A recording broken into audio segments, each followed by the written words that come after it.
Depois a gente dá o foco, isso aí corta, edita, faz o diálogo. Vai. Presidente, com a palavra, aí de novo para fazer as boas-vindas. Eu sou neófito nesse meio, porque nós participamos daquela reunião na semana passada e abri o espaço aqui da academia para ouvir as vozes interessadas e também para determinar mais ou menos aí quais são os próximos passos, né? Você que é o motivador maior desse movimento. Bom, Arnaldo, eu quero agradecer a sua disposição. De última hora, semana passada, você se dispôs, abriu esse espaço e encampou a luta nossa, então somos eternamente agradecidos. E eu acredito que a academia vai ganhar com isso. Eu queria primeiro justificar a ausência do professor Pedro Wilson. O motorista dele teve que levar o filho no aeroporto e tal, ele acabou desencontrando. Por essa razão eu não estou aqui. Pedro Wilson, que é o maior que empenha mais nessa questão, ele que foi, ele e o professor Jonas, que viveram aquela fase lá do Mogno, né, do plantio do Mogno e daquela campanha, que é o primeiro motivo. Eu até falei com o Osmar, a necessidade dele estar aqui, que ele é muito identificado com essa falta do meio ambiente e que nos parece ter sido o primeiro movimento em defesa do meio ambiente em Goiás, né, que foi essa que redundou no plantio no Mogno, liderado pelo Caxim. E o Caxim, a história dele é que precisa ser recontada, divulgada, e nada melhor do que essa questão do Mogno, que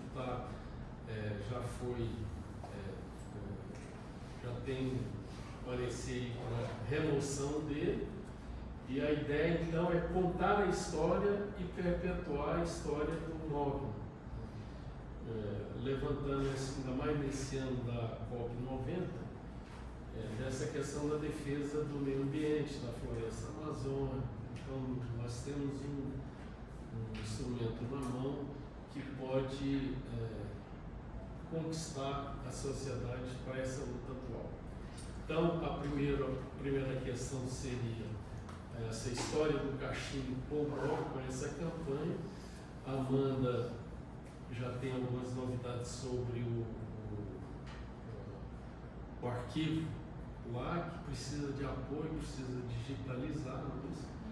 Então, já ela se abriria colocando essa questão, contando a história do Caxim.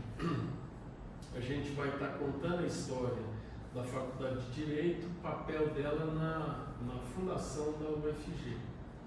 Então, seria o segundo ponto de pauta. E o terceiro, o Buissa está fazendo uma cirurgia hoje, por isso ele não pôde vir, pediu para justificar, mas assim que o grupo desejar, ele está disponível para a gente sentar com ele e ver o que a Justiça Federal pode fazer nessa questão da remoção do Mogno. Então seria esses três. Eu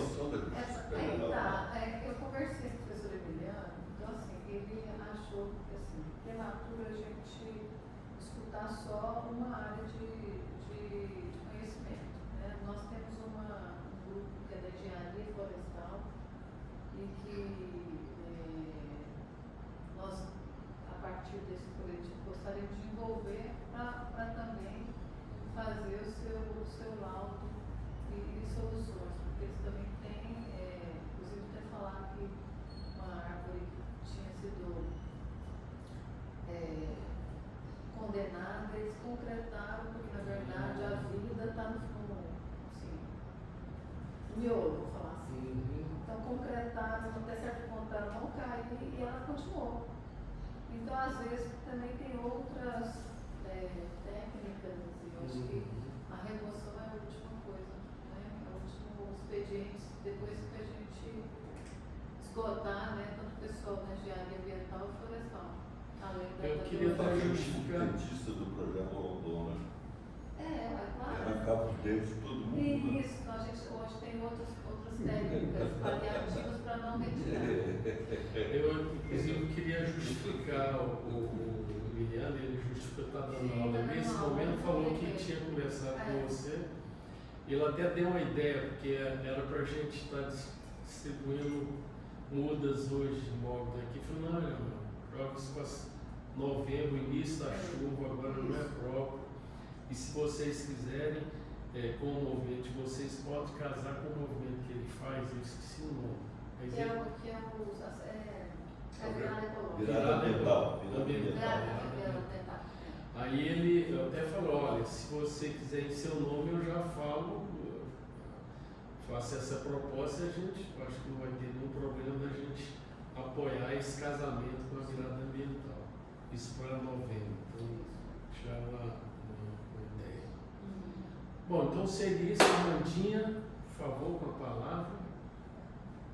Então, como o Eliomar falou, né, a gente estava com esse planejamento de digitalizar o arquivo do Caixinho, porque a gente chegou a dar uma olhada no que tem lá, mas as folhas já estão bem antigas, né, e a gente está com medo de que isso se perca, porque são vários estudantes ali, o Caixinho é aberto, é um espaço aberto, então qualquer um tem acesso ao arquivo, e a gente está até com receio de deixar ali, porque a gente tem receio de que algum aluno às vezes rasgue, né? Então vai guardar ele, amasse os documentos, ou com o próprio tempo tem alguns que já estão saindo a cor mesmo, né? Que já estão um pouco ilegíveis. Então a gente está com esse projeto para tentar digitalizar e deixar eternizado, né, esse arquivo, até de mais fácil acesso também, porque como estão nas pastas, acaba que quem não conhece o que está ali não consegue encontrar com tanta facilidade os documentos. Então a gente tem esse plano. E uma das coisas que a gente está tentando fazer também na Faculdade de Direito, até mencionei por cima para o Leomar, é a questão da revitalização do Jardim dos Girassóis, que tem dentro da faculdade, que era para ser um espaço de área verde, mas que já está totalmente abandonado. A direção que fez esse projeto, né, na época era bem cuidado, depois que mudou a gestão ali da faculdade, não tem cuidado nenhum, as plantas todas morrendo, o lugar nenhum estudante praticamente frequenta. E é um lugar que a gente acha que seria bacana também, né, para ter, às vezes até plantar algumas mudinhas ali, a gente tem esse projeto, já tem até um projeto escrito sobre isso, porque a gente acha que a faculdade de Direito é muito sem graça. Parece até um hospício, assim, uma caixa quadrada, sem cor nenhuma, tudo cinza. Hospício não, hospital. Mas alguns alunos Mas se sai doido de lá, sai Entra. Mas realmente, porque a gente fica num ambiente meio opressor ali, sem graça, não dá ânimo para os alunos. A gente até propôs para o diretor trazer alguns artistas, fazer umas pinturas lá. Igual outras faculdades da UFG já tem, né, essa estética mais agradável para o estudante. E a gente queria, enfim, trazer esse movimento também para dentro da faculdade, para que tenha um espaço mais verde, espaços com mais cor, que os estudantes tenham esse espaço de agradável, né? Porque hoje a gente teve uma mudança já na grade do curso, então a gente está passando praticamente a manhã toda ou a noite toda na faculdade. Dependendo do período, tem matérias que são até a tarde, que eles estão ofertando fora do turno, então tem gente que passa realmente o dia inteiro ali na faculdade e não tem um espaço que os estudantes sintam acolhidos de fato, né? A gente fica ali, às vezes até sem ter um espaço. O melhor espaço que os alunos têm, na maioria das vezes, ou é o Caixinho, ou é a sala que a gente tem do Daju, porque fora isso a gente não tem um espaço, né, de convivência, de ficar ali entre os alunos, e eu acho importante também que esses debates que a gente faz aqui sejam trazidos para os alunos, porque eu estou na coordenação do Caixinho, né, ao lado da outra Amanda, e a gente tem esse contato mais próximo com o Eleomar, com outras pessoas ali que são egressas da faculdade, mas a gente vê que muitos alunos não têm esse contato, não têm esse conhecimento em relação à história do Caixinho, que a gente às vezes numa conversa conversa que ela fala, o Mogno, por exemplo, eu fui conhecer sobre essa história na semana passada. Tem muitos alunos que nem sabem que o Casarão da Rua 20 é esse local aqui, porque nunca nem passaram aqui. E hoje eu tive a infelicidade de ouvir de um colega que o pessoal da PUC diz que o CA deles, o CACD, se não me engano, é mais importante que o Caxinga, que hoje em dia o Caxinga não é nada, porque desconhecem, né, a história do Caxinga. Eu até falei hoje, o Caxinga é o primeiro centro acadêmico do Centro-Oeste, né, o quarto do Brasil, e como que a gente não sabe essa história? Às vezes dentro da própria UFG tem alguns colegas que não têm esse conhecimento de que a faculdade de Direito que levou, né, a fundação da UFG. E eu acho que é importante a gente trazer essas informações também, porque eu já ouvi alunos falando, ah não, mas a PUC é mais antiga que a UFG. E a gente falando, não, mas existiam outras faculdades, né, que eram no início a UFG. A UFG, mas não é mais antiga que a faculdade de Direito. Exatamente. E que a gente vê que essa história muitas vezes vai se perdendo dentro da própria universidade. De ver os próprios colegas ali, próprios alunos que não têm a menor noção de Casarão, de Mogno, e nem da história que carrega, né, o centro acadêmico e a faculdade de Direito. Então acho que é muito importante a gente depois planejar com calma também uma atividade na própria faculdade, lá no Salão Nobre, para que seja apresentada essa história, né? Não só digitalizar o arquivo e ficar aqui entre nós, mas apresentar isso para os alunos, talvez até pensar alguma forma de um vídeo, alguma coisa que a gente possa também mostrar isso, né? Para além da faculdade, para deixar essa história realmente, sei lá, a gente organizar um documentário, fazer algumas entrevistas com egressos, né? Que estão nessa época, que possam contar um pouco das histórias deles. Acho que a gente pode pensar também outros formatos para que se perpetue essa história dentro da faculdade e também para as pessoas de fora, né? Para que conheçam a nossa história também. Bem, Ô Flávio, você vê possibilidade de envolver a universidade para a digitalização do documento? Porque Não, lá aqui nós estamos o Paulo. Então, isso que eu ia falar. Na verdade, eu sei que o SIDARC não tem perna para tudo isso, mas eu sei que o SIDARC ele faz uma formação, né? Formação, porque assim, a gente tem acervo lá na EMAC também de partituras, né? Documentação antiga, e a gente trabalha junto com o SIDARC a partir das orientações que vem do SIDARC, né? Em qualquer dúvida a gente vai ao SIDARC, exatamente por ser documento sensível, né? Então tem que ser pessoas especializadas, né? Ou treinadas, capacitadas para isso, não pode ser, né? Então assim, tem que ser pessoas que têm a disponibilidade de aprender, né? E trabalhar, né? Então talvez a ideia seria, né, projeto de pesquisa, né, FAPEG, FUNAP, para ter bolsistas, né, para ajudar, porque é um trabalho grande. Eu sei que eu conheço, na minha época já estava grande o acervo, hoje já é muito maior, né? Então acho que talvez pensar, eu posso conversar com a direção, com alguns professores, Vladimir do Contemporâneo, tem alguns professores lá que podem, a gente pode fazer um projeto maior, né, e juntar com áreas da cultura que fazem parte também, né, dessa construção da universidade e do próprio direito, né. E agora, em relação a isso, eu ia falar, né, que realmente para digitalizar tem que ter um cuidado para exatamente não, né, o seu cuidado de não piorar a situação, né, se for manuseado de forma sem cuidado, né, sem conhecimento. A outra questão sobre a questão dos alunos, né, eu acho que essa não é só dos alunos, né, a gente também enfrenta hoje, por parte dos novos professores, existe um desconhecimento da história, né, da própria instituição. Muitas pessoas não são da UFG, outros são egressos da UFG, outros são, mas não têm esse interesse.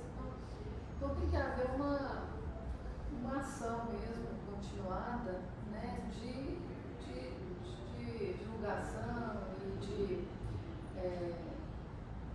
seminários, na época que a gente, eu não sei como é que está hoje, o Caxim, mas na época nós tínhamos um movimento muito grande de dinheiro, de coisas, porque a gente não, todos os cursos de extensão, aquelas 200 horas complementares, nós é que fazíamos, era o Caxim.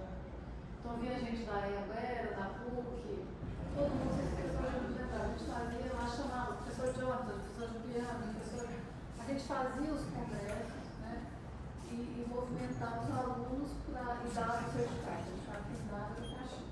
Então, a direção da escola apoiava esse movimento dos alunos, né, porque a gente ajudava também a faculdade numa questão que era os cursos de extensão e as horas complementares, que naquela época não tinha tanto na UFG, né.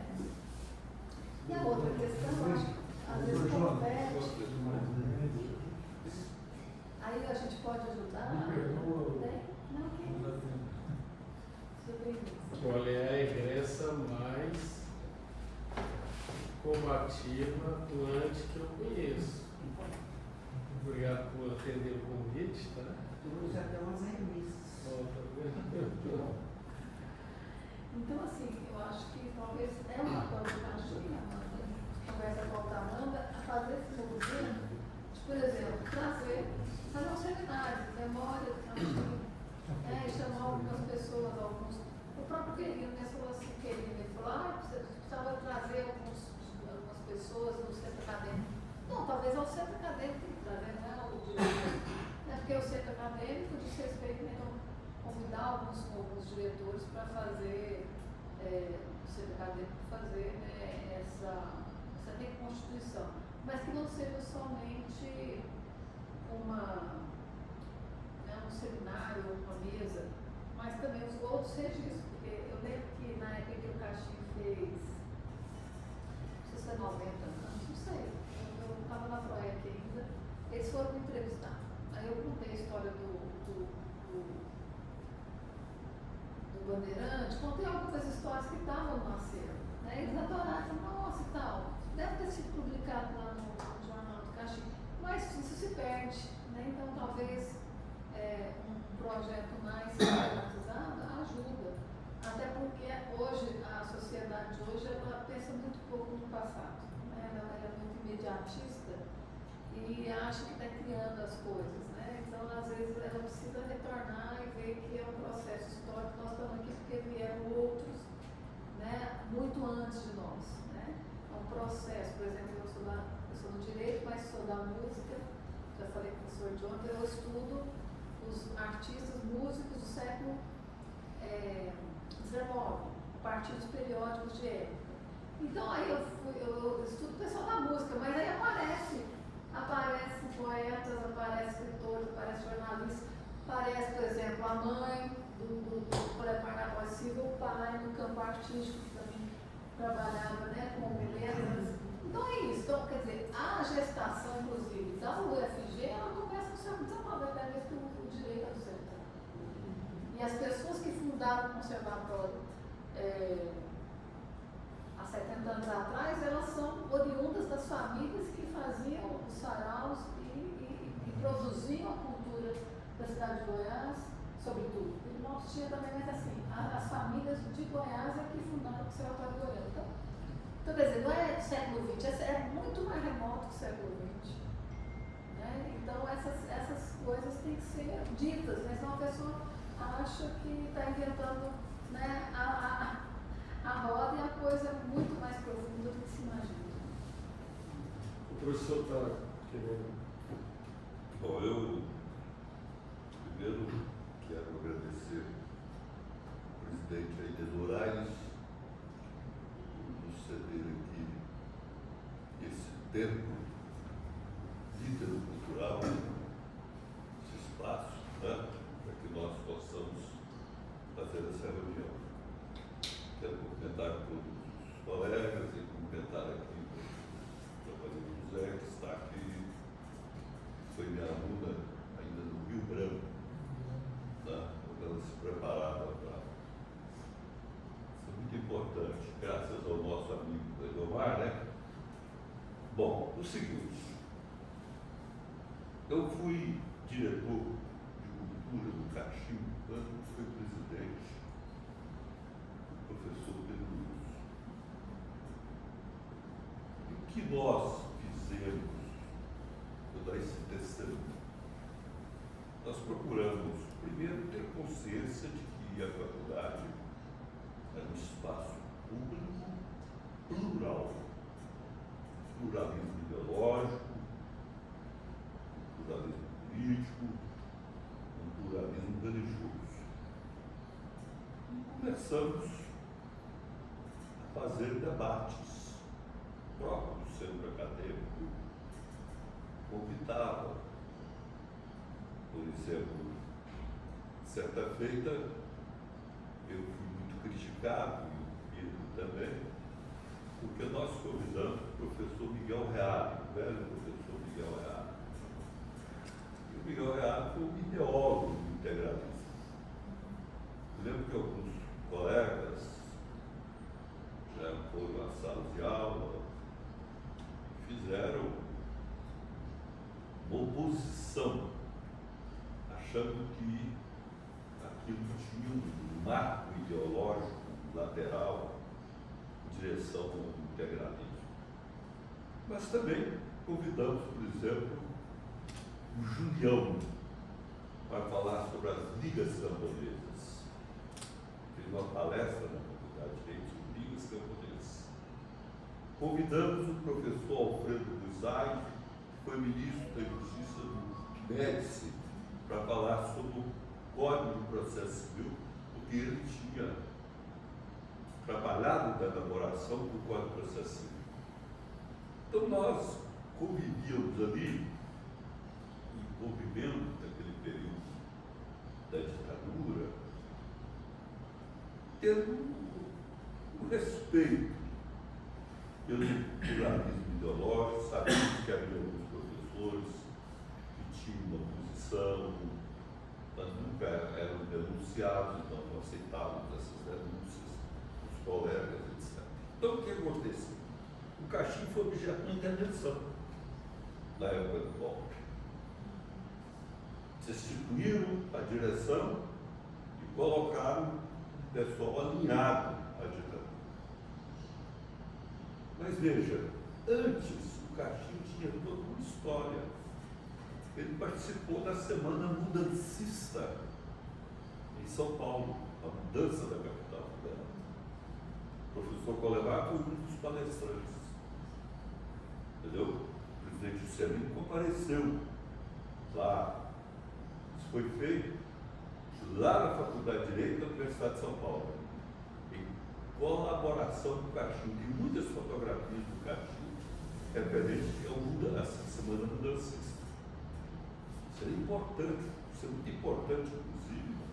E o Bandeirante foi dado por Pois conta é, da semana, é. por conta da semana. Fala que foi o Ulisses também, Isso. veio aqui o Ulisses Maranhão, veio, entendeu? Eu acho que tem que resgatar esses documentos, Semana Mudancista, tem lá. Pô, eu acho importante a gente pensar nisso. Agora, veja você, lá no Cachimbo, eu até estava vendo algumas anotações que a gente fazia, a gente procurava refletir sobre algumas questões.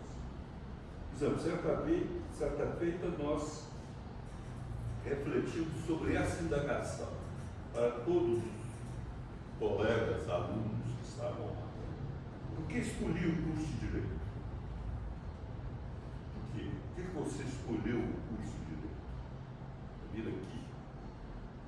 Aí, algumas respostas. Seguir uma das carreiras jurídicas. Você percebe isso com clareza na faculdade. E às vezes uma bolha, né? Isso não é bom, é bom ou não é bom? Então, eu vou ser procurador da República. Então tem um grupo de procuradores da República ali, só estudo aquilo ali e pronto. Então eu vou ser delegado de polícia. Então, porque há uma compartimentação. Isso é ruim para a escola, assim, como um todo. Entendeu? Então, uma outra questão, porque eu tenho uma vocação para o direito. vocação, assim, chamado, uma outra. Aqui eu submeto as várias avaliações, né, inclusive avaliação quando eu saio daqui, do exame de ordem, etc. Agora, o que acontece? A nossa faculdade, ela foi implantada no dia 13 de 8 de 1898. 13 de 8 de 1898. Essa nossa faculdade. Agora, eu vejo também, Amanda, vejo aqui também, que falta uma noção, eu já falei isso com o Edomar certa feita, quando nós estamos na egresso, uma noção de pertencimento. Eu tenho um amor pela faculdade.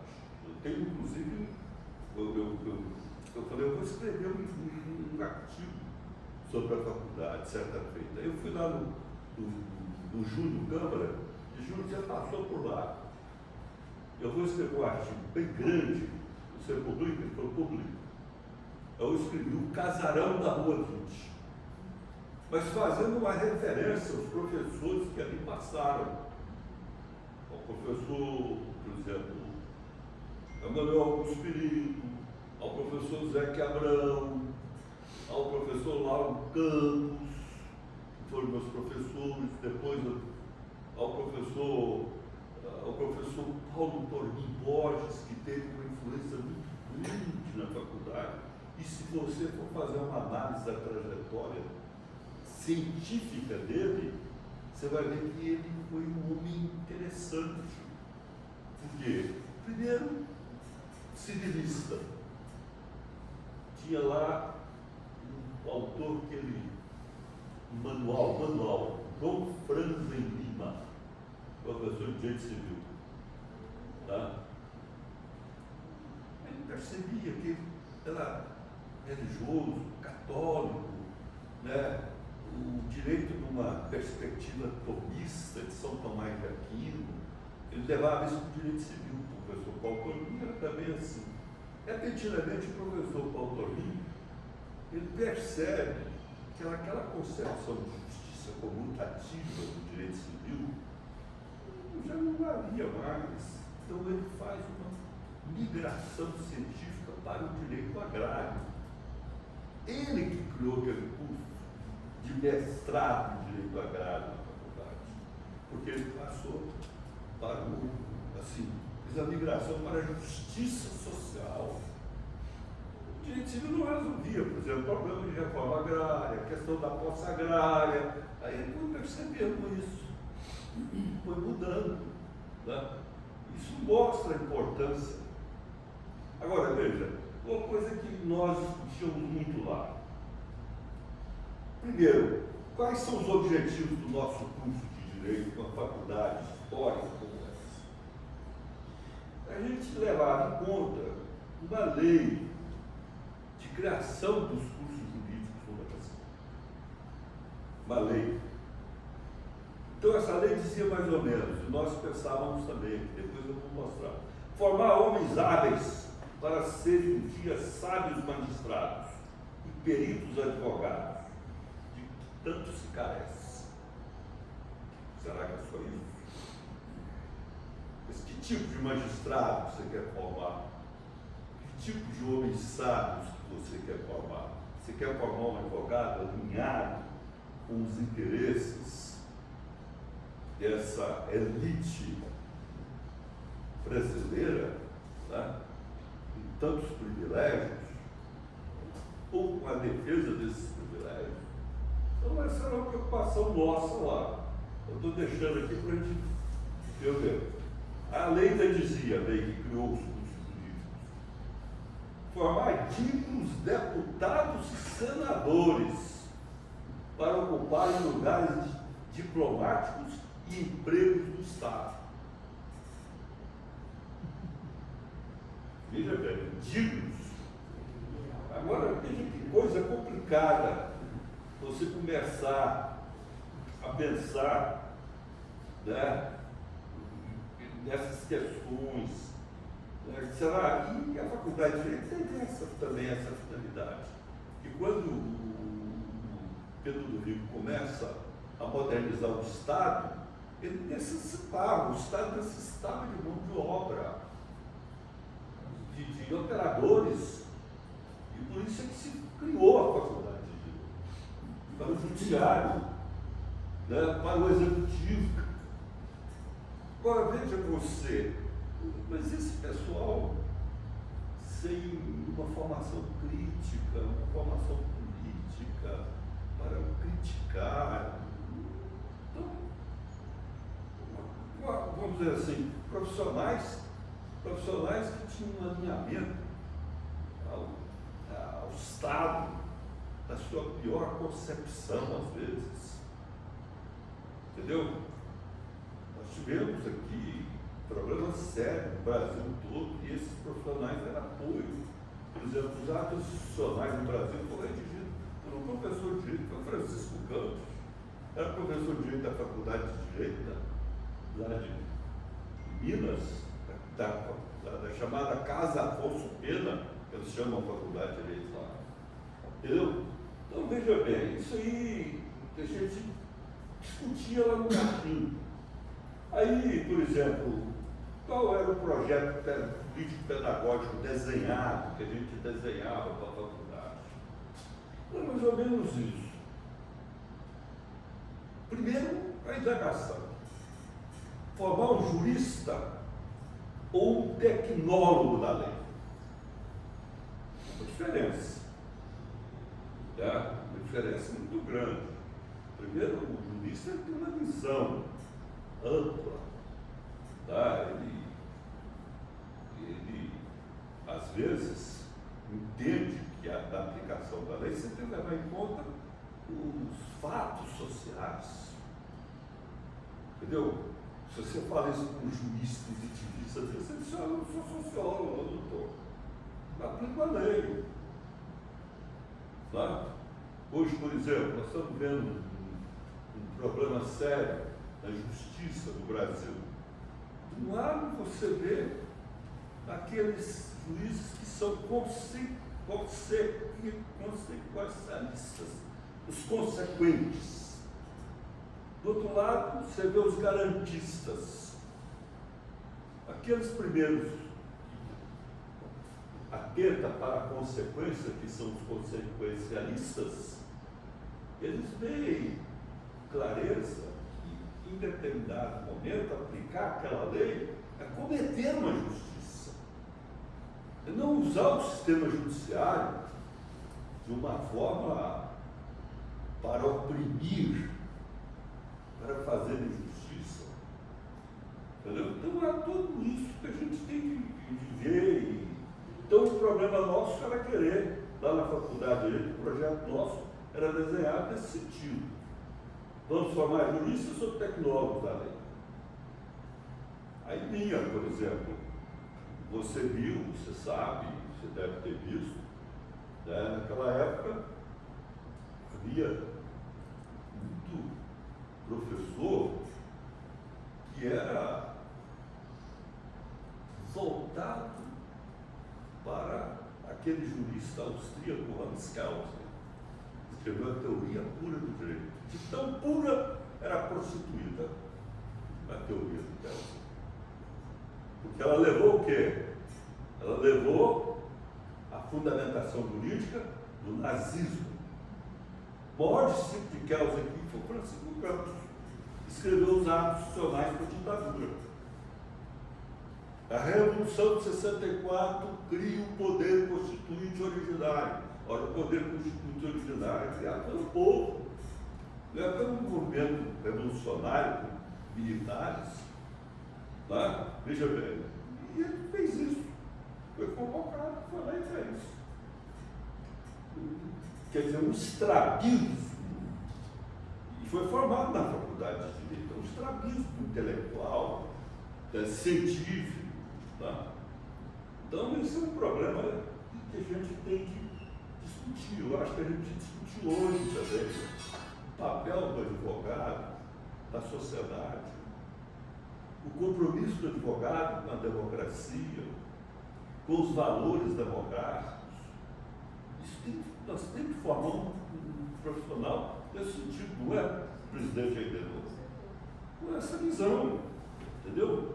Nós não podemos, e eu vou voltar aqui para a literatura, nós não podemos ser parnasianos da forma, né?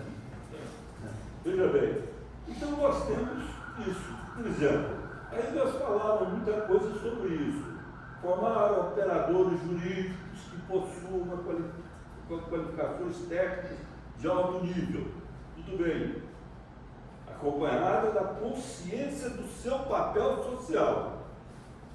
Seu papel social. Hoje nós estamos percebendo que isso não está sendo discutido na faculdade. Por quê? Porque lá reina um certo positivismo jurídico. Eu até perguntei ao coordenador, eu estava com o meu presidente Eliomar lá, eles estão dando um impulso para a magistratura lá. Aí eu perguntei, vocês estão procurando mostrar para esses juízes que a sentença não pode ser mais aquele silogismo, aquela estrutura de silogismo, premissa maior a lei, premissa menor o fato, conclusão, solução ou condenação. Aí você pergunta para ele, mas explica aí a sentença do senhor, fez justiça não?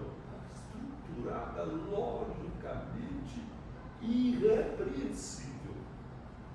E a forma do silogismo?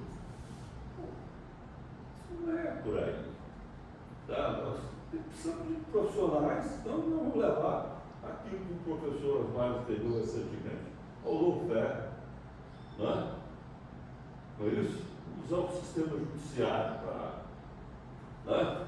Então eu acho que essa é uma preocupação nossa, né? Por exemplo, o profissional ficar preocupado com o seu papel social, a sua importância estratégica, né?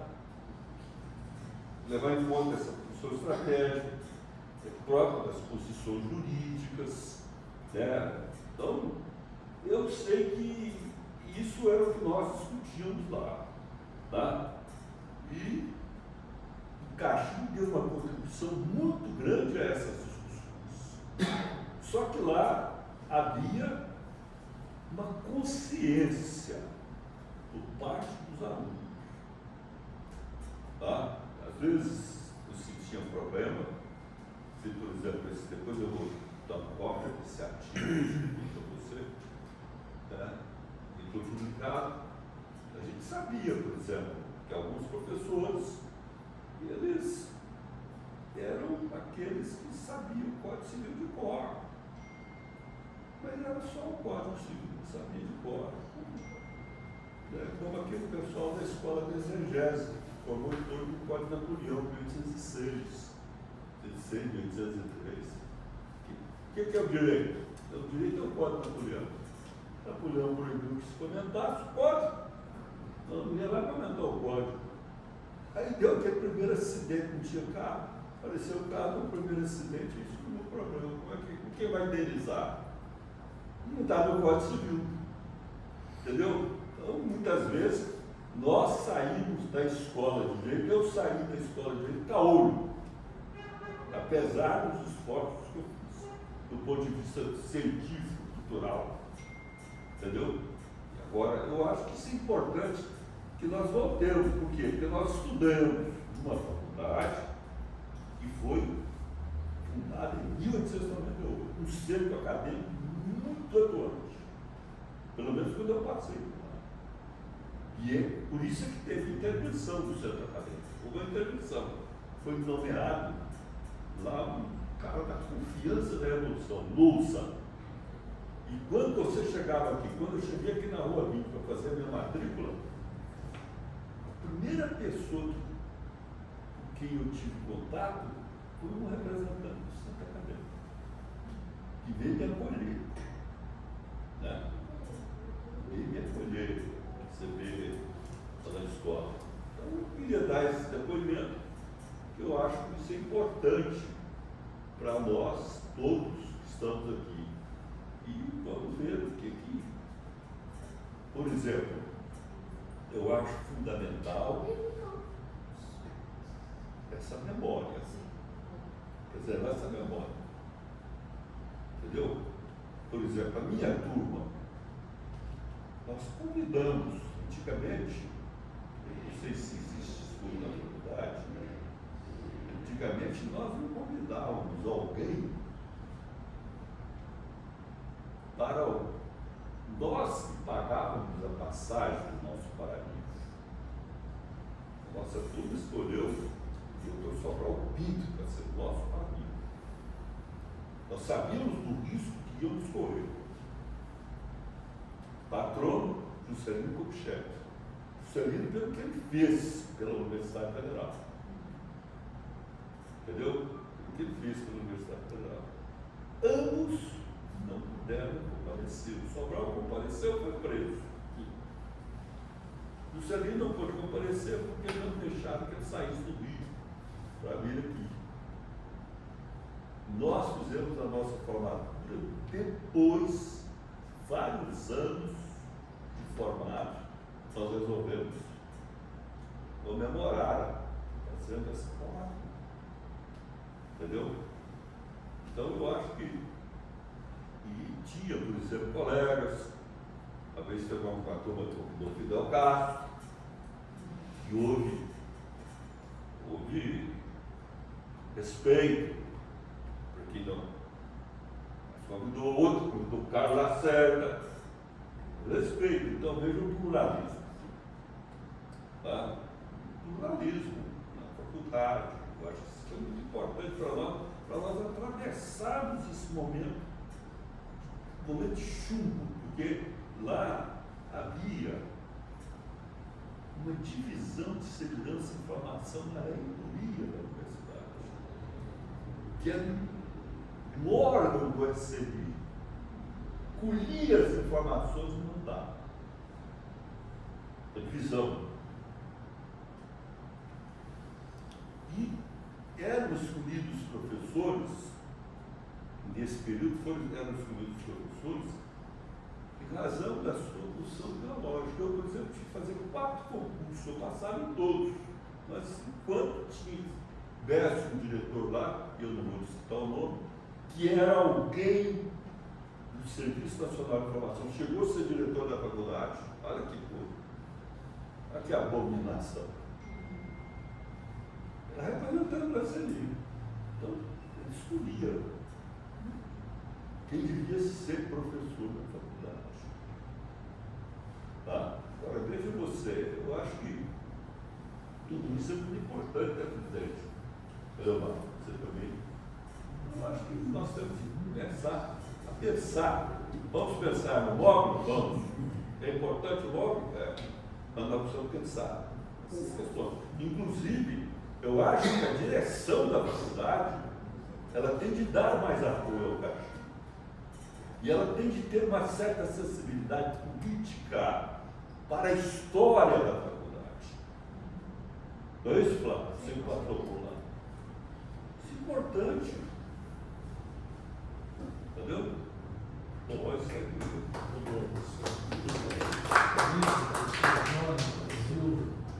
Ele foi professor da minha mãe, depois foi meu professor, né? Na recém-Constituição Federal de 88. Como vendedor, eu fui membro do Conselho de Sentença do Tribunal do Júri, trabalhei com o senhor lá há muitos anos, lá no fórum lá. Mas logo o senhor aposentou, né? Mas é uma satisfação muito grande estar aqui com vocês. Sempre ouvir as sábias palavras do professor João Silva, essa eloquência e com esses fatos relevantes, né, históricos, né, da construção de uma sociedade mais justa, mais equilibrada, né, professor? Muito obrigado.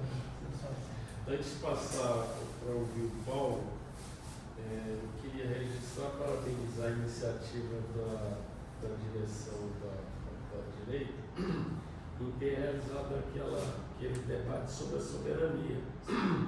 Lamentar que a Ingresso não pôde transmitir, houve um problema lá de força maior que nos impediu de retransmitir. Nós íamos retransmitir, foi inclusive aprovado na reunião, mas de última hora não nos deram, não cadastraram cadastraram nossa chave de retransmissão. Até hoje nós vamos, inclusive, cobrar o porquê disso, que foi a segunda vez.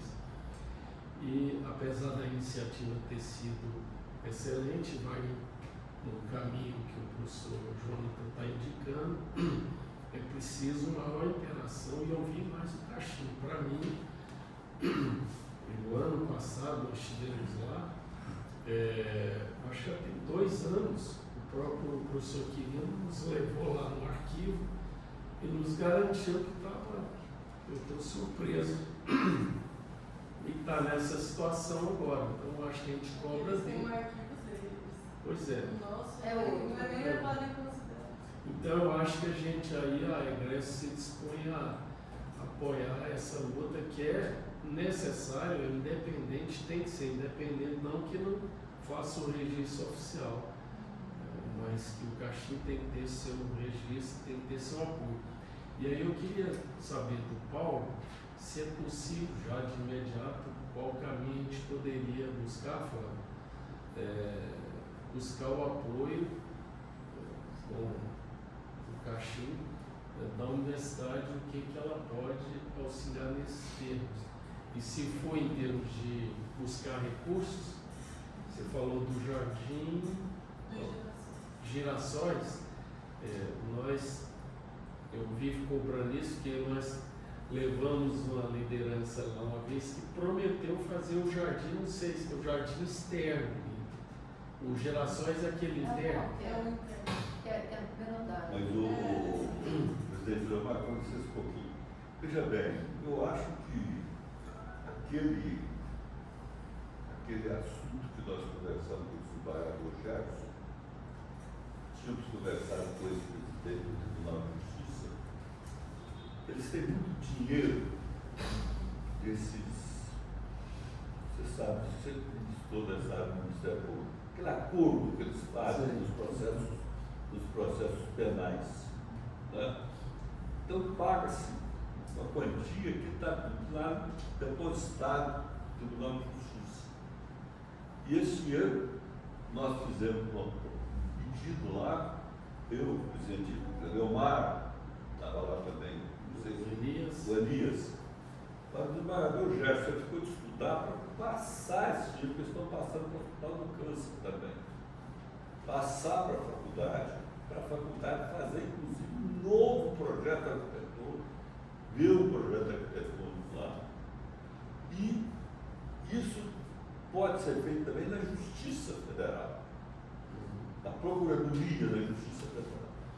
Então, é só para incluir, então, a gente pode ir atrás dessa tal emenda aí do jardim externo, tentar incluir o jardim interno. A gente volta, a gente vai até o Gerson. Aliás, as Amandas estiveram na primeira reunião, nós tivemos uma segunda em que o professor Jonas formalizou esse pedido e ele ficou de estudar. O professor Buissa nos aguarda também, a gente já discute não só essa questão do móvel, e aí já vamos levar outros estudos, né? A ideia de outros estudos ao invés de remoção, se possível, a manutenção, enfim. Então aí a gente fica como resolução dessa reunião. E aí, Paulo, se é possível, essa questão emergencial aí, se é possível a gente já solicitar uma audiência e com quem, para que faça a digitalização do acervo do cachimbo.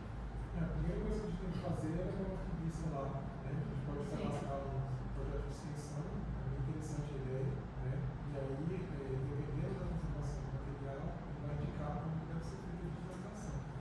Depois que digitaliza, né? Assim, tem que fazer toda uma higienização, depois uma classificação, o cachimbo não é uma unidade da universidade, então tem que discutir qual vai ser o critério de classificação, né? Que vai ser adotado nos documentos. Na digitalização tem que ver que material pode ser usado, porque nem você também vai conseguir digitalizar, você pode ter risco de perder alguns documentos, porque são antigos,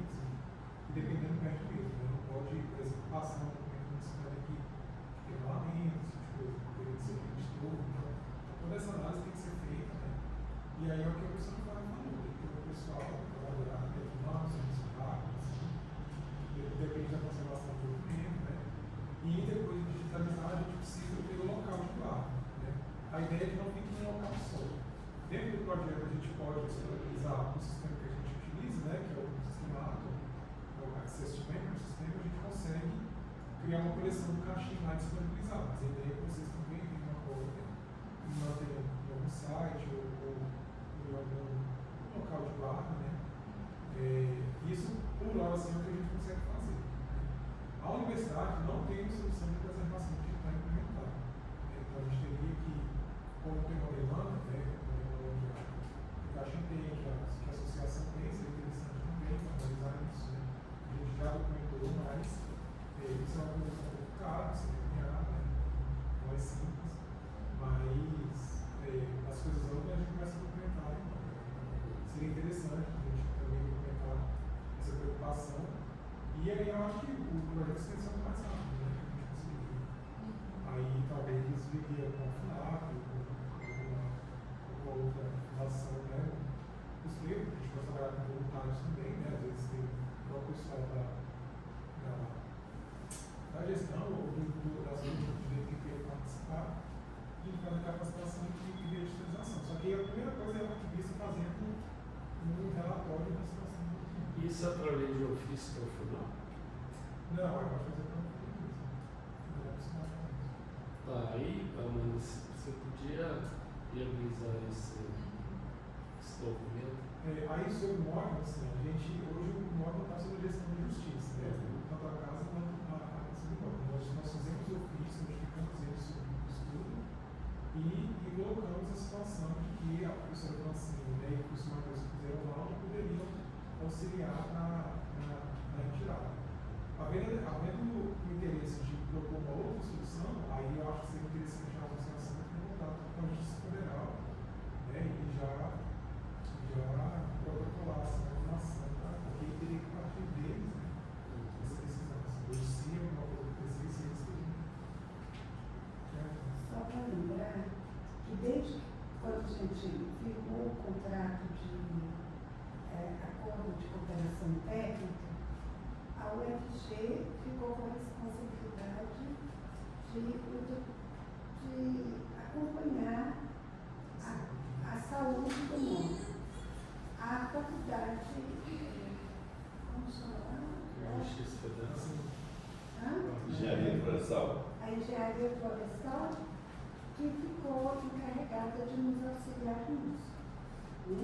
Então, sempre foi esse contato durante esses anos todos que nós mantemos. Então, se tem outro órgão da universidade que também possa contribuir, Ele é da engenharia.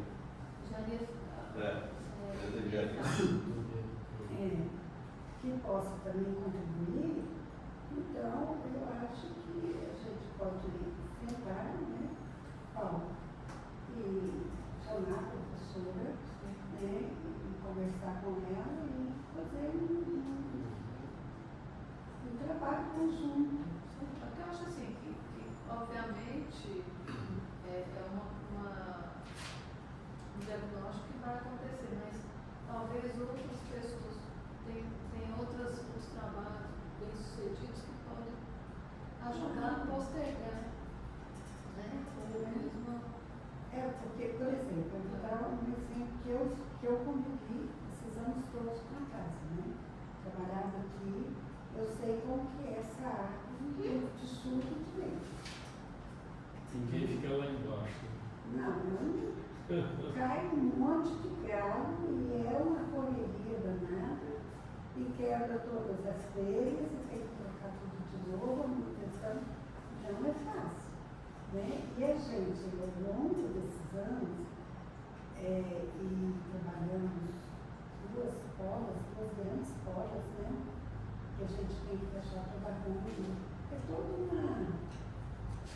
uma logística muito complexa, né? Então, claro que para a gente, se tiver como preservar o móvel, é maravilhoso. Tanto é que a gente já promoveu o plantio de uma muda dele lá no campus. Né? Então, pela necessidade. até pelo local que ele está, que é muito aberto, que ele não tem uma proteção, né? Outros têm um ambiente próprio para ele. Isso fatalmente vai acontecer. Mas, de qualquer forma, o que a gente está aguardando é uma resposta, né, da própria justiça. A gente só mudou o ofício, né? Ele está sendo visando o estudo. Aí, se não tem uma ação diferente, tem que acioná-los porque eles decidirem qual é o presidente, acaba sendo aplicado, tem que fazer uma ação. Mas tem um convênio até setembro? Até outubro. E aí está a responsabilidade técnica da universidade. A partir daí eles assumem integralmente. Mas a nossa responsabilidade foi só do acompanhamento da saúde, não. A decisão sobre esse Mesmo agora. Então a gente pode, amanhã eu já agendo com o professor Luiz, que se dispôs a nos receber, e aí eu comunico com vocês. Tá bom, Flávio? E aí só E você já fala com a Emiliano também. Tá. Só para eu acho que seria interessante. Tá. Seria interessante também a gente pensar na ação forma do que a gente estruturar nosso trabalho. Esse convênio é só com relação ao móvel? Não, Tem aquele espaço físico lá. A gente tem Mas não vai entregar aquele papel para a justiça, não, aquela parte lá não é possível. Não, tem que renovar uma coisa, né? Tem uma parte lá que tinha pessoal da universidade lá, recebia você que estava lá. Desde 2007 nós temos essa luta.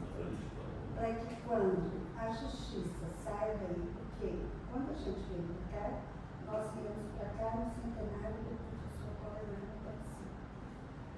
Fizemos uma exposição sobre a história deles, sobre a fundação, né, da universidade. Foi na data que fez o plantio lá? Foi o professor Edvar. Ah, tá.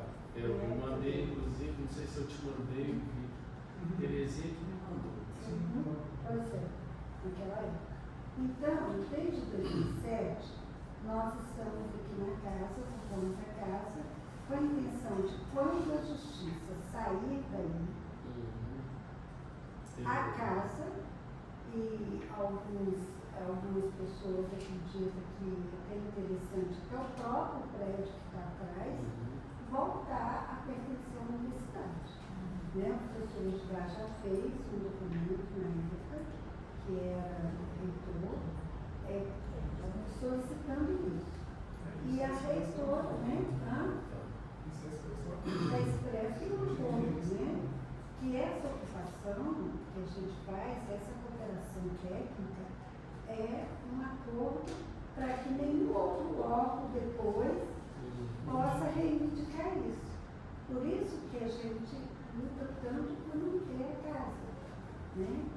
Que é um espaço restrito, porque enquanto espaço para exposição, nem vou falar museológico, vou falar de exposição, ela tem uma escada, tem algumas dificuldades, mas a gente sempre mantém viva a casa, com exposição, um público muito limitado até, né, que a gente gostaria que tivesse sido bem maior, até por uma questão de logística, de horário, de funcionamento e tudo.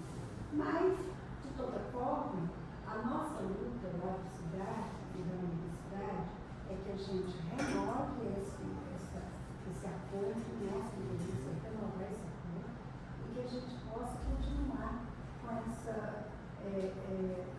acordos até que construa o prédio dela e tudo isso volte.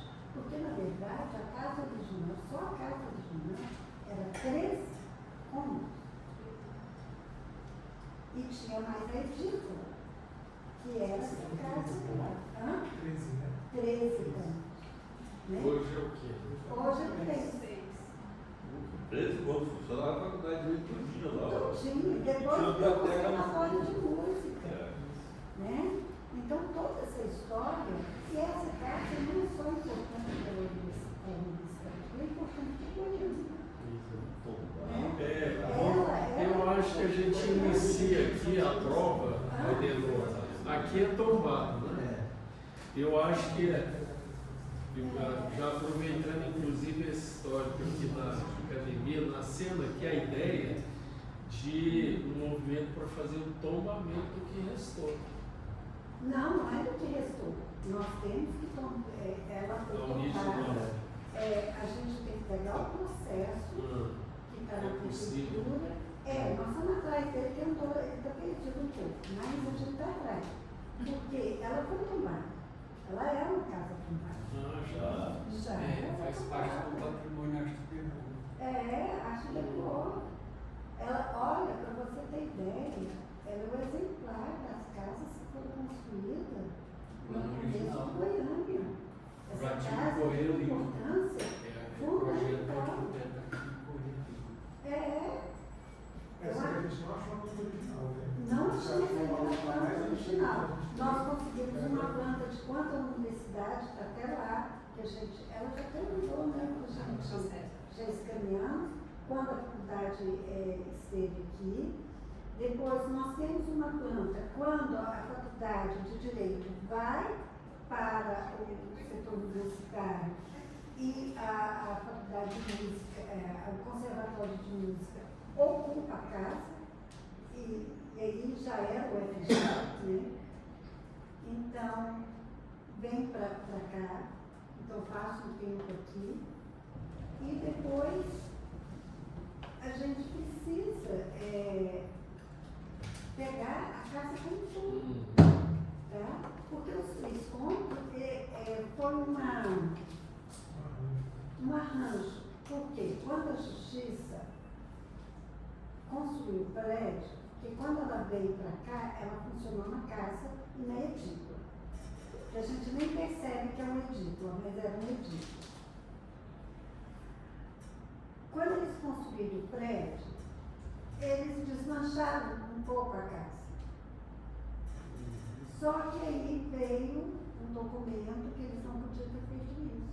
Aí eles reconstruíram a parte da frente e ficou essas 3 salas e transformaram no Centro de Memória da Justiça Federal, que hoje está resumido numa sala muito pequena, que é em cima, e a gente ocupa 2 salas, que é a sala de baixo e uma outra em cima. É tudo muito resumido, mas durante esses anos todos fizemos boas exposições, até eu vou já aqui do nosso lado.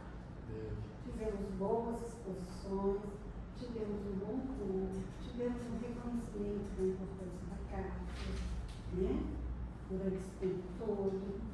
Mas, nos últimos tempos, a Justiça precisou fazer uma grande reforma e a gente estava com a exposição, só estou resumindo, para ser montada nos 125 anos da Faculdade de Direito, que ia ser aqui, ia ter um coquetel e tudo. Só que como eles já tinham empenhado a aberta para fazer a reforma, não foi possível a gente montar a exposição aqui. Então, essa exposição, que tinha verba para fazer, e agora não tem mais, acabou se resumindo num videozinho sobre a Faculdade de Direito, que foi até feito no coquetel que teve, não sei quem participou, lá na OAB, naquele prédio histórico da OAB. Né? Então, é isso. Nós não estamos com exposição no momento, à universidade, e nós vamos, porque nós estamos fazendo um grande projeto, porque a gente quer realmente fazer um bom projeto. Só que isso demanda tempo, recurso e equipe, que para nós não é fácil. Então, para a casa não ficar sem nenhuma atividade nossa, nós já temos 10 exposições, então nós estamos estudando uma forma de montar uma exposição aí na casa, nessas 2 salas. São 2 salas, né, simples, pequenas, mas dá para a gente fazer uma boa exposição. E aí a gente pode juntar o útil com a agradável, né, e retomar um pouco dessa história e montar, porque nós também já fizemos um livro que chama Imagens e Memória do IPG de 60 a 64, que é o período, né, da criação da universidade até 64 no golpe. Lá tem 100 fotos. Então, que a gente possa sentar e reunir, nós vamos sentar essa semana, Flávia e eu, Terezinha, vamos conversar sobre como montar, porque não tem tempo, nós não temos. Agora, precisamos de apoio para ter recurso. Porque mesmo a exposição já está com um pouco de material pronto, ela demanda recurso. Então, nós estamos aqui também para pedir ajuda, né? Que nós precisamos dessa ajuda para fazer com qualidade, né? Nessa, eu já vou sugerir que a gente, eu já solicito com isso para nos receber lá numa dessas salas com vocês, e aí a gente precisava convidar o professor Edvar. Eu acho que resgata essa história toda. É importante ele estar presente. Aqui, ó, para vocês terem uma ideia, a Rua 20 com a casarão aí, ó. As primeiras casas construídas em Goiânia. Pois é. Compartilha isso, eu passo para vocês, você passa para eles. Então, Essa aqui, ó, Ismael, é o registro número 1 de imobiliário de Goiânia. Ah, olha Essa aí. aqui, ó, essa Essa outra é a casa última mais das primeiras casas que importante. foram construídas aqui. Importante. Registro número 1. Você lançou o livro aqui agora. Essa aqui, ó. É nessa. Quem aqui? Professor, O Birajara. olha, pelo que eu estou vendo, tem a Casa da Memória, essa aqui, que parece que uma ou outra ali que está bem tratada, né? Mas, praticamente, A são da três UB, exemplares. onde funciona a UB, eu acho que lá é tombado também. Deve ter sido. Já foi doado para a UB, né? Deve ter sido doado. Agora, essa ainda é do próprio público, essa aqui. Ela é do cedida núcleo no dos funcionário. 20 sobrados, É pra- porque foram construídos 20 sobrados, né? Esse aqui é o último Essa- dessas últimas casas novas que foram feitas.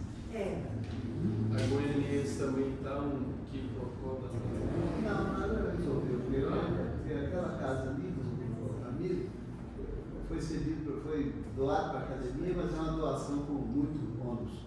Muito difícil. Então, Eles sempre estão. três. Aquela doação que é pesada. Muitos encargos, né? Então, Muitos assim, encargos. então nós estamos, essa semana nós vamos estudar a melhor forma de fazer uma exposição em casa. Aí a gente vai fazer o projeto, construção e ajuda para, eu acho que a gente tem que unir forças para a gente manter esse vínculo e fazer com que essa casa realmente volte para a universidade. Você precisava ter a área dela lá para construir. É a justiça do terreno, lá em frente ao Ministério Não tem área. Novo. Pois é, eles ganharam. O interessante dessa questão é o seguinte, é que além, esse é um problema que, dinâmico, que reúne vários fatos, desde o patrimônio histórico, a história das instituições e dos personagens históricos, né? Então a casa tem esse valor, liga a construção de Goiânia e ao patrimônio arquitetônico. O móvel representa uma resistência de luta dos estudantes da Faculdade de Direito contra o desmatamento, que o plantio em 1959, liderado por três lideranças, né, foram o Néder, o Pedro Wilson e o Iris Rezende. Olha, esses três personagens. Eles lideraram o plantio do móvel como uma resistência ao desmatamento do móvel na floresta amazônica, no bico do papagaio, fazia parte de Goiás.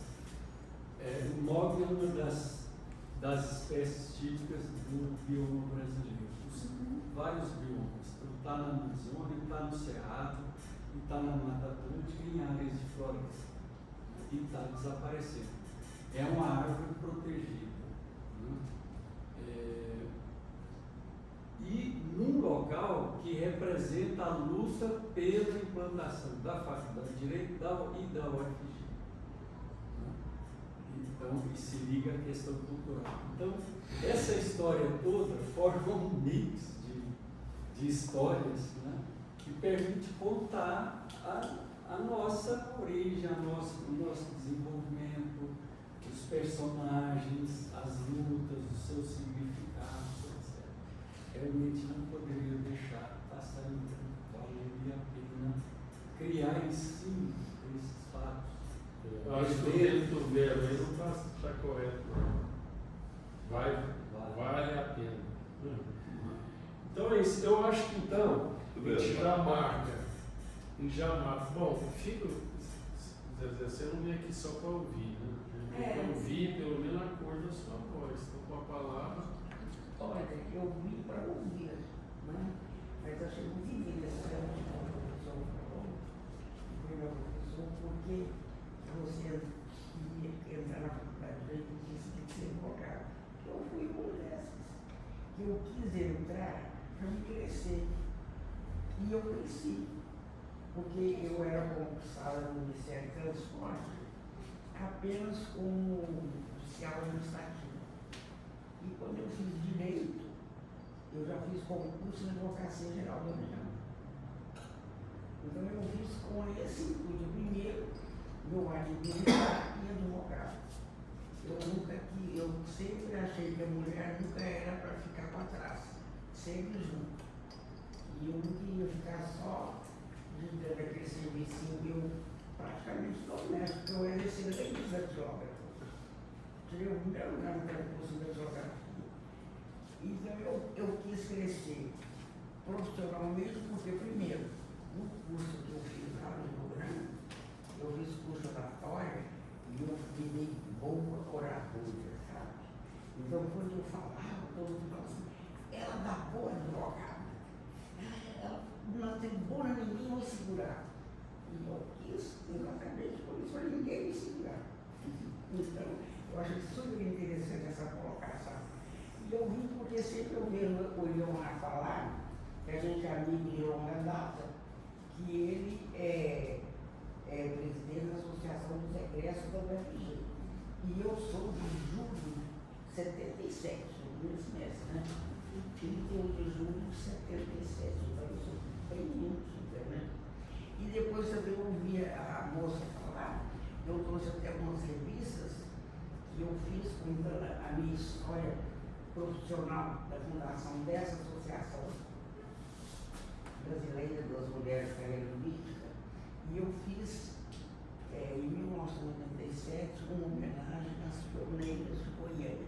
E na minha revista tem muito sobre a família do professor Foremar, Natal e Silva. Depois eu quero até que você leve para você ver que a gente aprofundou no pesquisa. Então eu fico assim muito honrado de estar. Eu acho que eu pouco ou nada posso colaborar, porque eu já estou com uma idade avançada e com essa dificuldade e mobilidade. Sempre é um filho que tem que me carregar. A minha sorte é que eu tenho 3 aqui, o mais velho não pode carregar, e talvez tenha tanto problema quanto eu. Mas esse aqui, que é um advogado militante, um bom advogado, está sempre comigo. O outro Flávio, que vocês conheceram, o Flávio é do esporte, ativamente, né? Não pôde estar aqui, queria muito estar aqui. Ele gostou muito daquele movimento lá, das homenagens do professor, contar a história e tal. Ele queria muito estar, mas como tem. Fala pro Flávio que eu trouxe o Ismael. Pois é, o É um Ismael, amigo né? dele. Ele está dando bola essa zona.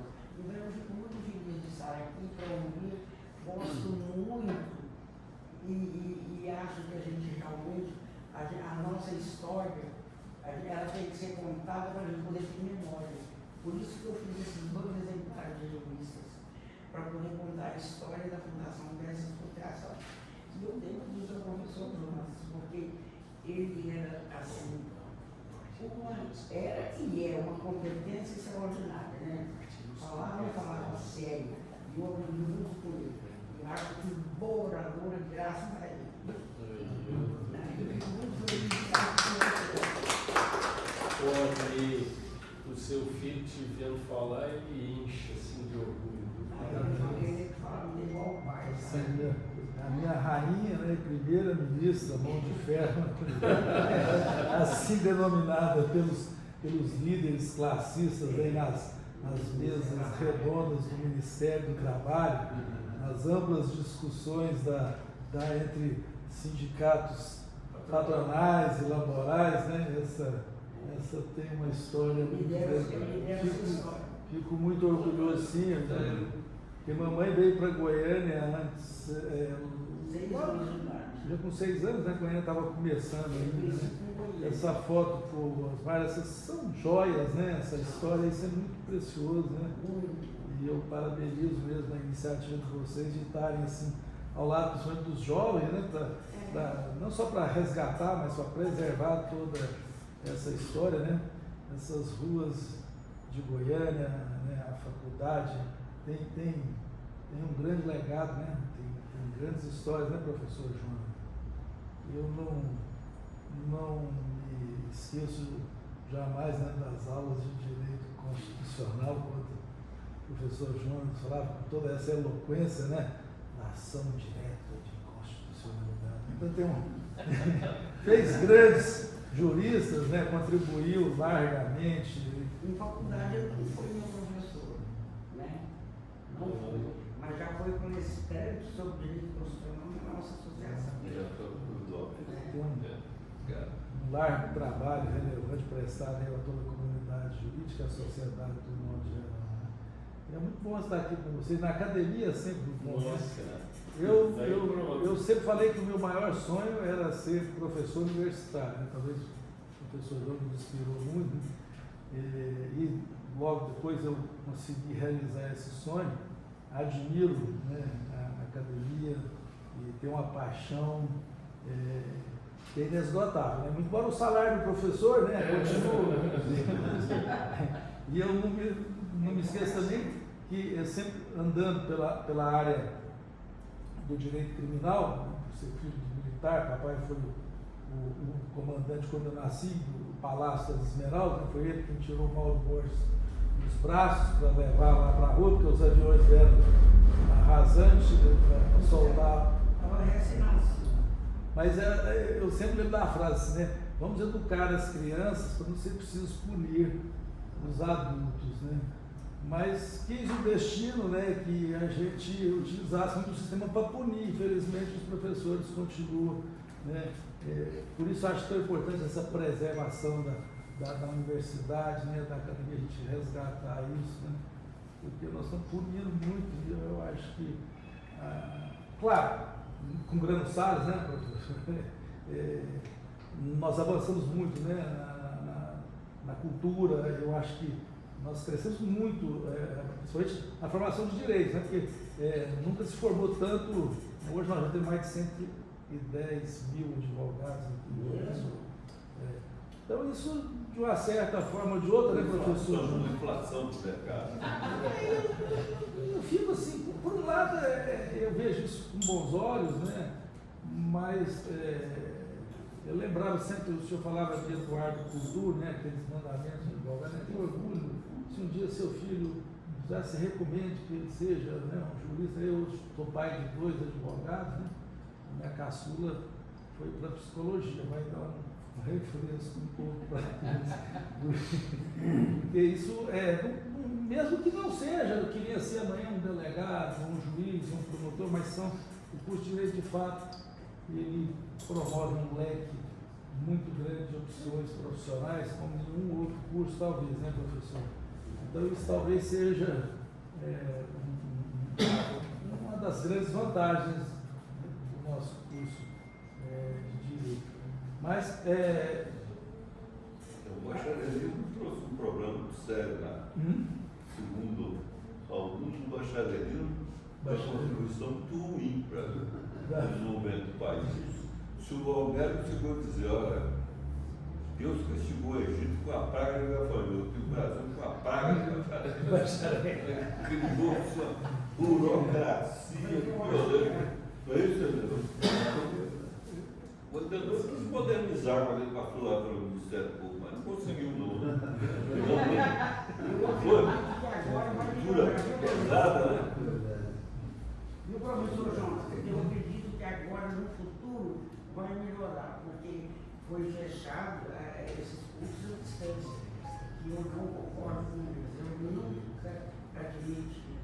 E se na sala de aula já era difícil, imagina a distância, né? Nunca concordei com os cursos à distância. Parece que agora foi fechado, né? Medicina, direito e enfermagem, né? Eu achei que foi uma excelente canetada, na minha opinião pessoal, porque eu acho que realmente a qualidade do advogado faz muito demais, exageradamente. Porque eu falo, a gente não pode confundir o bacharel com o advogado, né? Porque o bacharel, eu, por exemplo, meu filho mais velho é apenas bacharel. Né? Mas isso tem um lado muito positivo para a cidadania, né? Isso levou, acho que levou, né, o olhar crítico, a sociedade hoje muito cheia de direito, né? Muito embora eu tenha me especializado na mediação e na conciliação, no extrajudicial, esse olhar crítico é bom. Hoje nós temos 200 milhões de bacharéis, todo mundo hoje é técnico de direito. As pessoas estão muito cheias de direito e às vezes esquece um pouco a relação, né? Mas é muito bom. Parabéns, professor Jonas, Anelor, Leonardo, nós estamos participando aqui do tabernáculo. E na sombra desses sabedoria. Isso realmente é um patrimônio, né? que nos alegra muito, né? Porque todo o trabalho desses grandes homens, dessas grandes mulheres, né? Que lutaram para a gente ter hoje dias melhores. Né? Ele só faz uma recomendação para você, André. Você não ficar muito perto ali da galeria da saudade. Você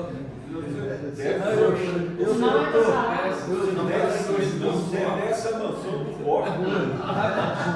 Eu já estou próximo aqui à minha esquerda, aqui na galeria dos acadêmicos. A coluna do Sul. A Amanda quer dar um pitaco mais jovem. Amanda. Estavam falando sobre a questão da qualidade, né, dos cursos, e uma das questões que a gente sente muita falta dentro da faculdade de Direito hoje é ter essa experiência que a gente vê os senhores relatando, né, egressos, quando a gente ouve que tiveram excelentes professores e toda uma experiência na faculdade, e que hoje em dia, infelizmente, a gente não tem. Porque a maior parte dos professores ali da faculdade de Direito são professores substitutos. A gente tem aula com professores que nem doutorado não tem, e outros, enfim, pessoas que não têm tanta experiência assim e que realmente falta professor qualificado, e a gente tem que ficar tendo aula com outras pessoas, ou professores que são efetivos da faculdade e simplesmente não dão aula para graduação. Colocam ali um mestrando, alguém que eles orientam ali que nem aula sabe nada, ou nem dão aula e fica por isso mesmo. E a gente realmente tem uma situação precária, que a gente vê alunos fazendo piada, era melhor ir para a PUC, porque na PUC meus colegas têm aula, e às vezes colegas que estão tendo aula lá com o professor que não dá aula para a gente dentro da UFG. E muitas vezes acontece de professor, a gente tem um professor que mora em São Paulo, e faz vários semestres que eu estou pegando matérias com esse professor que não vai até a faculdade, e mas ele... Às vezes não tem aula, às vezes ele manda alguém que é um mestrando, não tem mestrado. Um professor que tem vários pós-doutorados, mas que não dá aula, não vai à faculdade. Às vezes ele vai e os alunos fazem até piada, porque ele posta story na faculdade em dias que ele faltou aula.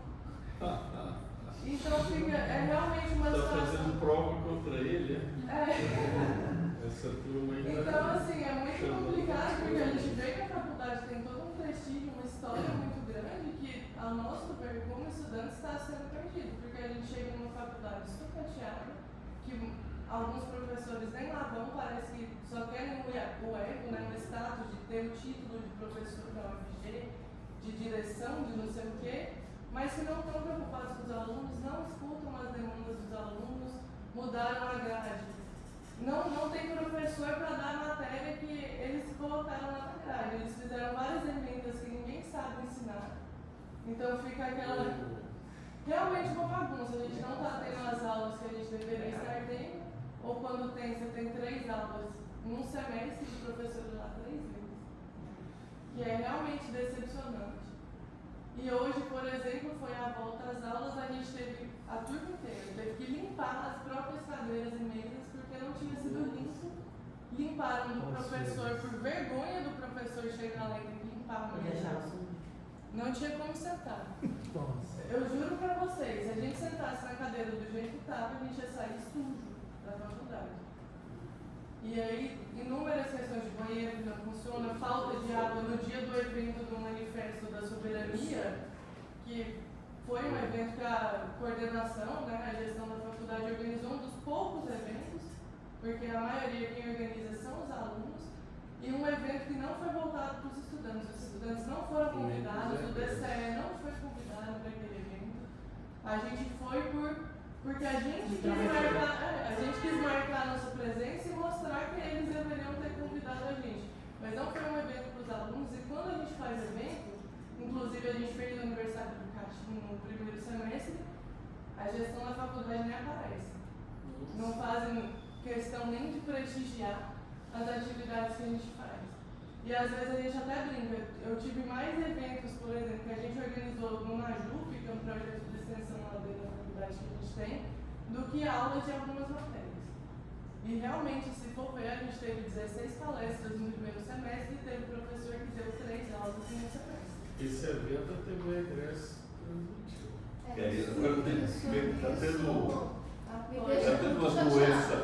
Está tendo uma doença acadêmica. Não, que o tutor, o professor tutor, pesquisador, não pode sujar as mãos com o bacharelado. É para graduação. Para Olha, graduação. eu atualmente sou vice-diretora da EMAC e não tem isso na EMAC. Todos nós somos doutores, damos aula na graduação e na pós-graduação. E não, isso é indiscutível, né? Mas eu, como gestora da universidade, eu falo para os estudantes entrarem com ouvidoria. Porque a ouvidoria, a direção da escola tem que se manifestar oficialmente. É importante. Flávia, eu estou aguardando você pautar para a gente fazer aquela entrevista. Eu queria até convidar todos, quarta-feira vai ter a segunda entrevista. O professor Jonathan vai fazê-la com o presidente da UCB e a professora. Já está agendado. Está agendado, pode olhar no seu. Tem a agenda. Não, está no dele, ele que está fazendo pegadinha. A diretora do Lato Senso, aquela que estava no lançamento do curso de especialização em Direito Cooperativo, quem foi que representou a Pró-Reitoria? Vanessa? Enfim, ela já está acertado também, e o professor Eberson. Vai ser essa entrevista com o professor. E eu estou aguardando, a Flávia vai faltar terceiro programa, e a intenção nossa é a cada semana ter uma entrevista em uma área da universidade. Então acho que esse da EMAC vai ser interessante, que inclusive se aborde essa questão, a importância do pós-doutor está na graduação, dando aula na graduação. Eu acho que a Amanda merece os nossos parabéns. Eu acho que isso é importante. Entendeu? Agora, lá na faculdade nós temos uma especificidade, né? Porque o professor muitas vezes faz as suas atividades docentes como um bico. Ou ele é desembargador, ou ele é procurador, e aí fica complicado. Por exemplo, eu fui diretor lá uma época, o Ministério Federal instaurou um inquérito porque tinha um professor que não estava dando aula. Eu chamei a atenção, falei com ele, ele continuou dando aula, aí houve um inquérito. Então, eu acho que isso aí precisa de serviço, nós precisamos ajudar agora. Né? Eu acho que a Amanda foi muito corajosa, parabéns para ela. Não falar assim, talvez para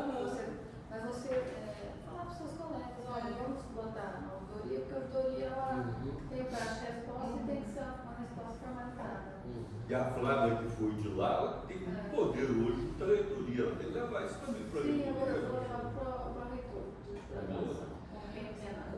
Bom, deixa eu fazer o resumo então. Olha só, nós precisamos viabilizar, Amanda, você e o Paulo, viabilizar esse projeto de extensão.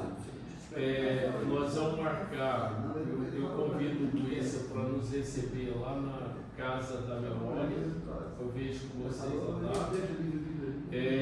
Nós vamos solicitar a audiência com o desembargador Gerson. Vamos ver se pega esse ano lá, Amanda. Viu?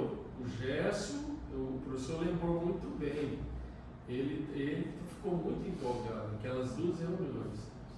Então lá tem recurso. Se o ainda não puder ajudar a gente, eu te chamo também. Buscar dinheiro. Você combinado, então, mas como vamos usar esses recursos? Porque você não tem ver da gestão da Não, por exemplo, eu acho que a gente. Vocês não têm mais do Mas é louco forte. Eles têm recurso para. Esse negócio da emenda lá do jardim, isso é café pequeno, mas eu também vou. E na reunião nossa aqui, eu não sei, eu acho que vocês 3 que já têm esse histórico. A Luciana era para estar aqui hoje. Não, hoje ela não garantiu, mas na vez passada ela, que é assessora do Edivar, sabe a Luciana? Ela foi do Caixinho também, do DCE, e assessora dele. Então, é para ver se leva o Edivar para essa reunião com o Luiz. De qualquer forma, a gente Mas agora eu quero saber que eu tenho que estar vantagem. O horário da turma dele lá. Chocando na netinha. É? 20 dias. Sempre me chocava. Ou o calor você tem que sair, viu, Leomar? Não, mas. Leomar. Aí tudo é projeto. Vamos. Agora dia, né? Vamos. Ó, muito obrigado a todos. Vamos em frente. O Ismael falou. O Água, representante do Água.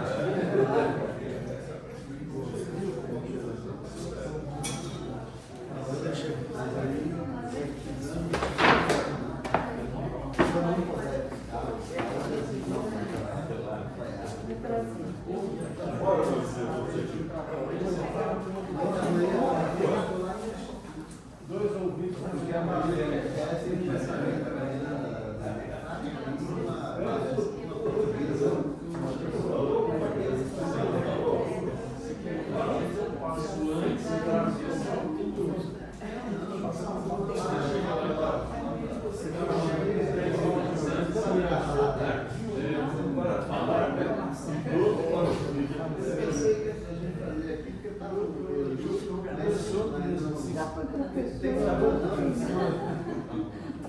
você já estava no ar, você não tinha Aliás, eu tenho que te entregar.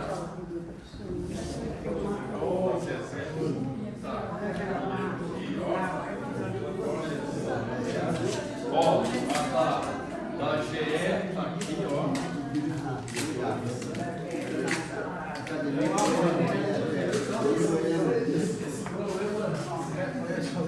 Eu espero que isso aqui não tenha.